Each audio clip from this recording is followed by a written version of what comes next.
Hi guys! So today I'm going to be showing you how to make this really fun pop tab bracelet. So I'm going to be showing you step by step everything that you need to do.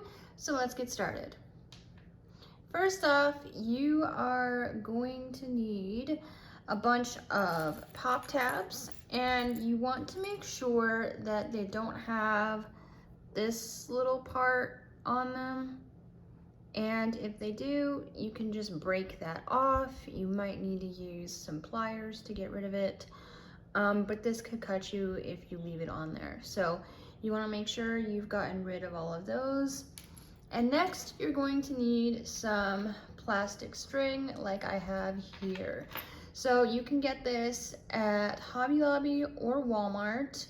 I'm not sure about Michael's. I've never shopped for it there.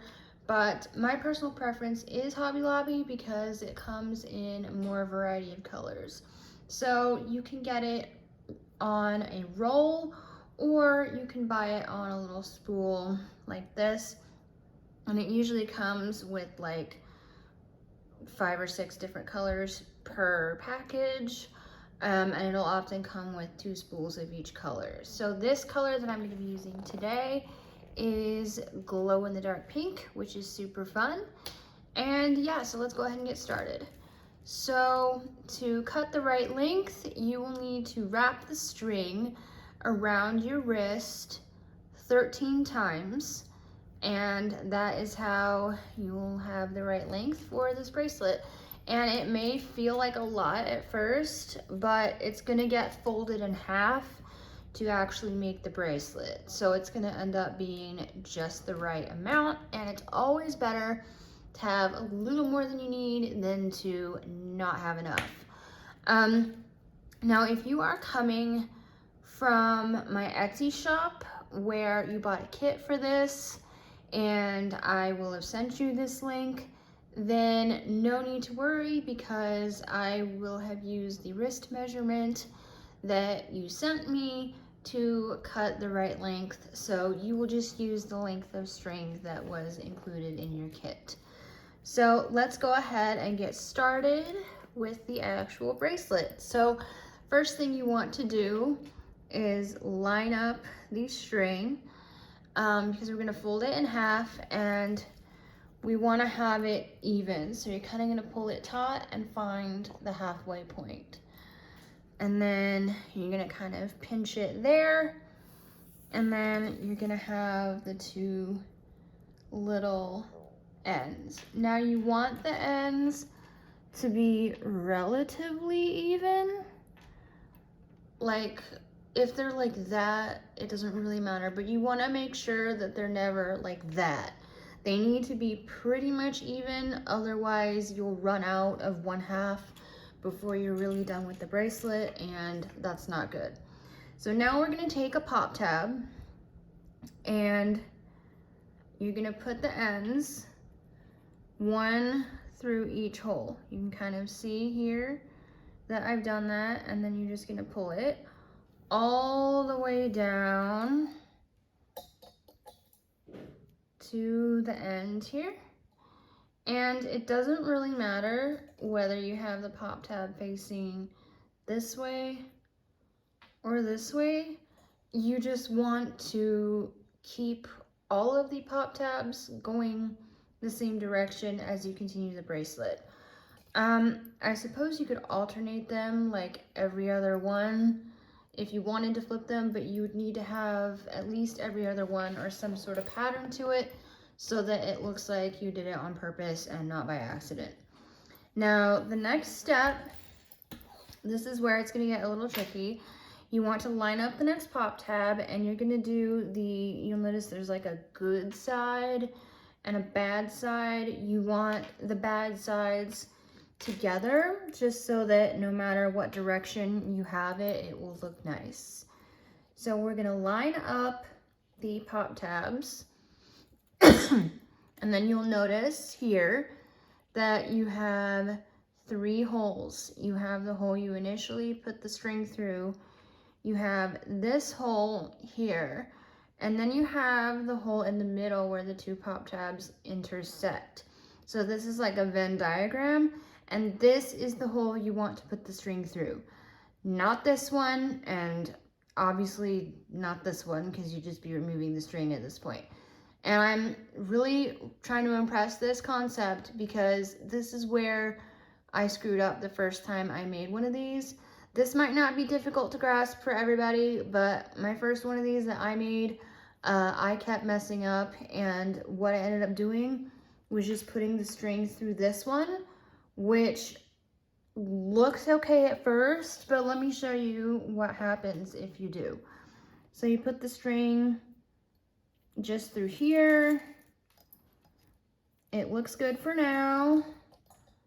And then if you put the other string through here, looks fine until you let go of it. It's just 2 pop tabs on a string, and that is not what we want. So we're gonna take it off, and then I'm just double checking my length at the end to make sure that I still have them even.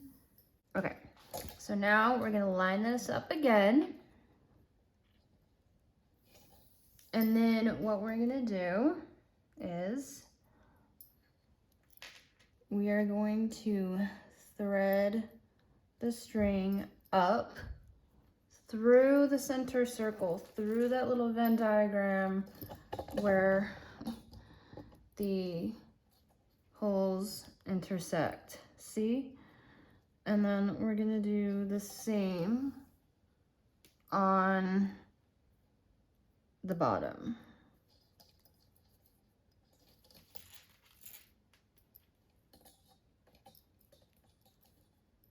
And now you'll see that they stay together pretty well. Now, this is just me being picky, but this has a little bit of a twist in it that I'm not really happy with. So I'm gonna just pull this out and like flip just to make it like match up on the other side. There we go. There we go. Now for the next part, what we're gonna do is we're gonna cross the strings to make an X. Now you can cross them right over left or left over right, but again, whatever one you decide to do, you'd want to do that all the way down the bracelet, or at least alternate them every other, just in case anyone notices. Yeah. So for the next part, what we're gonna do is I just kind of put my thumb over the cross part, like to hold it, and then what we're gonna do is we're gonna put this one, again, the flat sides are gonna go together. So for this one, you're gonna have the good side up facing you, and then it's gonna line up. And again, we're looking for that Venn diagram. So to make it a little easier, you can line it up like this, but then you'll notice you can't really see much of the hole. So I kind of overlap them like this, just so you get enough of the hole to really see. And then you are going to continue what we did before, where you thread the string through. And I like to, as I'm pulling it, make sure that it doesn't twist.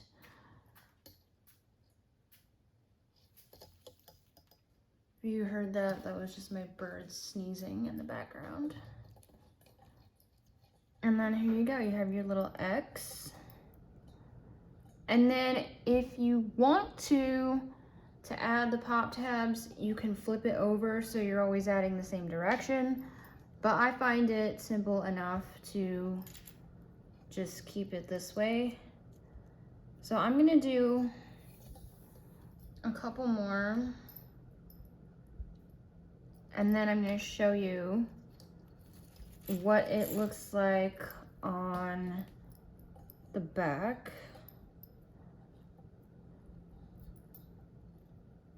So this is a little tricky once like when you're first starting out.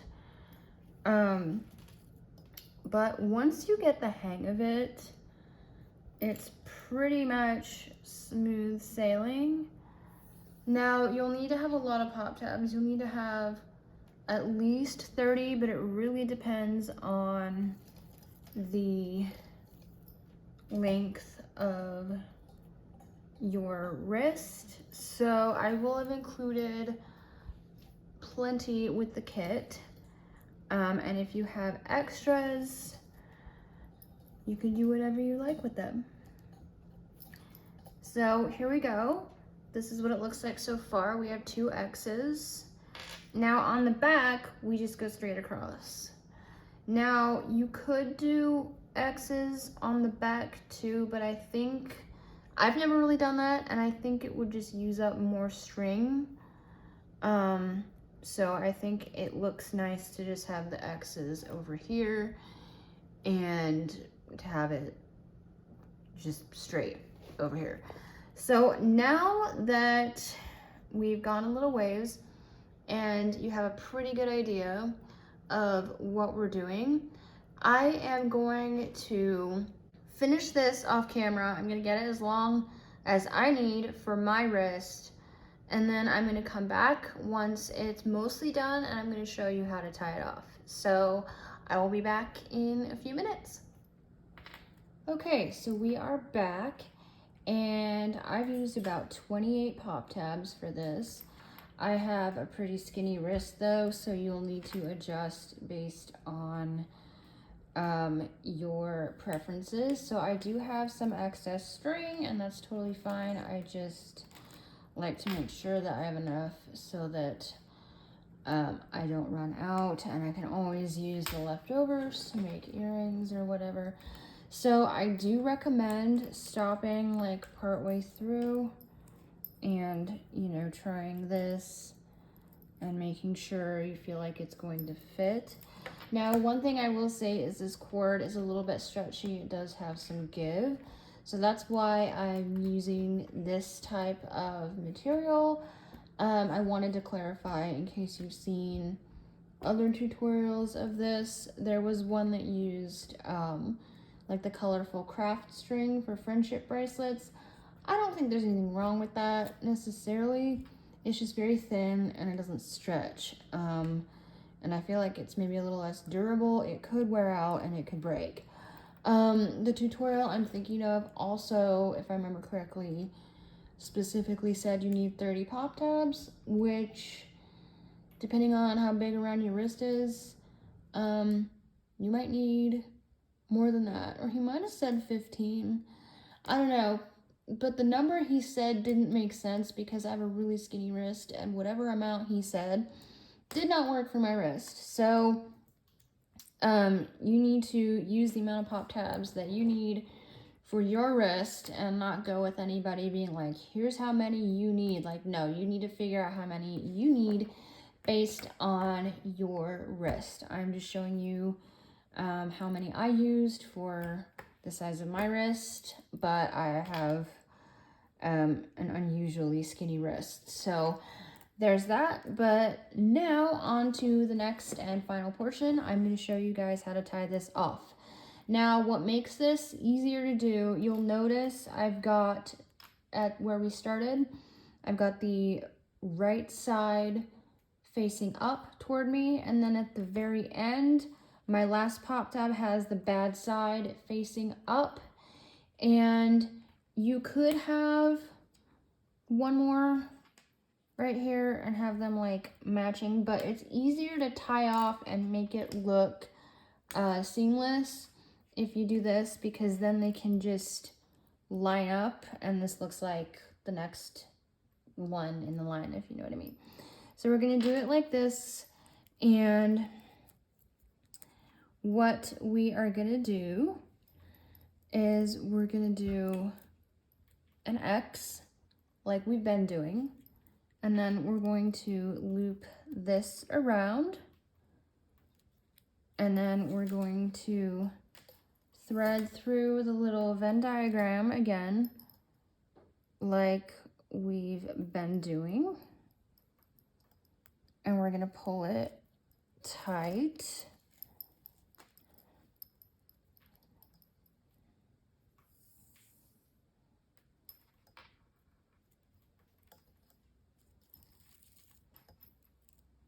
There we go. And then I usually like to flip it over or flip it inside out just so that I can really see what I'm doing.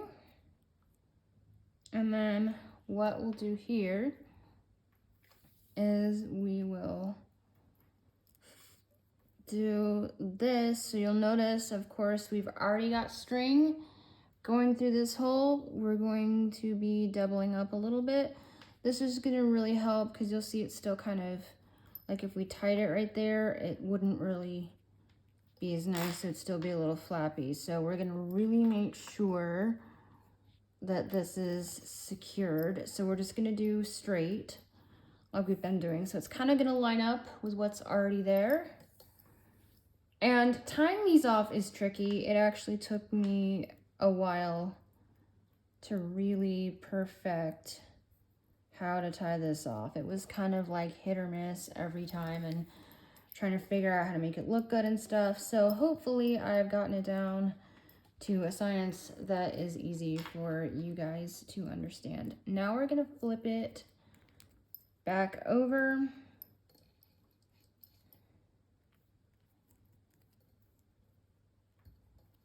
And I've actually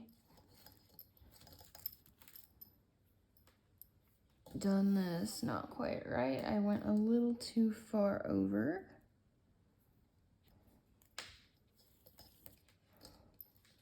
So that's the key. Make sure you don't go too far over, or even if you did, that would have been fine. You just need to do it on both sides.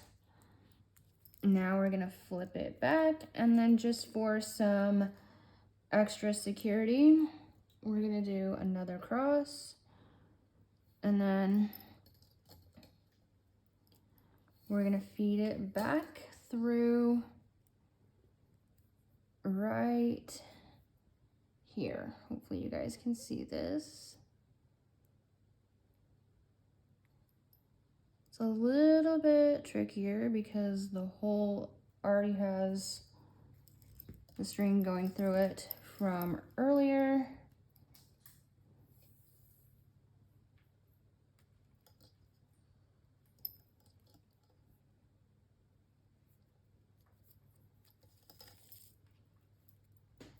And there you go. So now for the final step, we're gonna flip it over like this, and we're gonna tie a knot.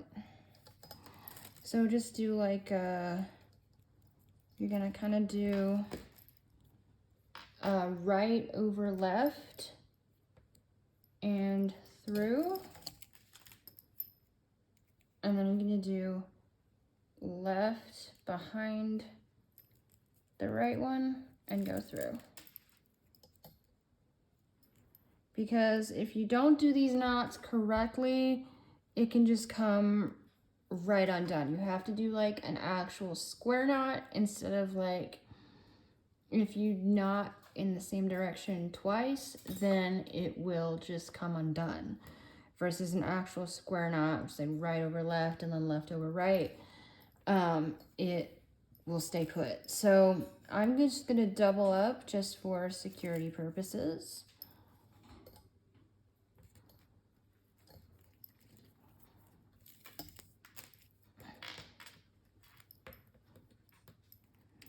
And then we are going to trim this, and I always leave some ends.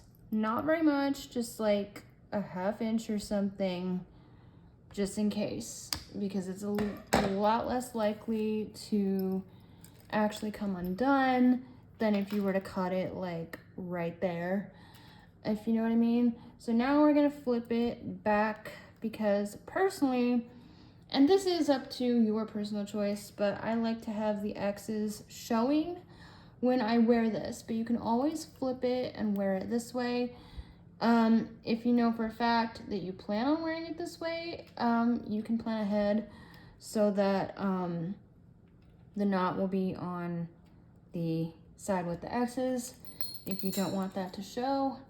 There's my bird in the background again. She has a bell and she was just ringing it to get my attention. So here we go, and there is how it looks. Now technically I actually made mine a little bit bigger than what I will need. It's a bit loose, but I will probably end up selling this in my Etsy shop or at a local market anyways. But yeah, so that is pretty much it for this tutorial. I hope you enjoyed. If you have any questions, please feel free to comment down below. If you want links for where to purchase the materials. Little hack I will say, you do not have to drink tons of soda and canned beverages to get these. I have bought them off eBay. You can get 1,000 of them for about 10 bucks. If you know you're gonna be making a bunch of crafts with these, then that is definitely a good buy. Or just ask your friends who drink soda regularly to collect these for you. You do not have to go on a crazy sugar caffeine kick to collect your pop tabs for these bracelets. But anyway, hope you guys enjoyed this tutorial, and I will see you in the next video. Bye.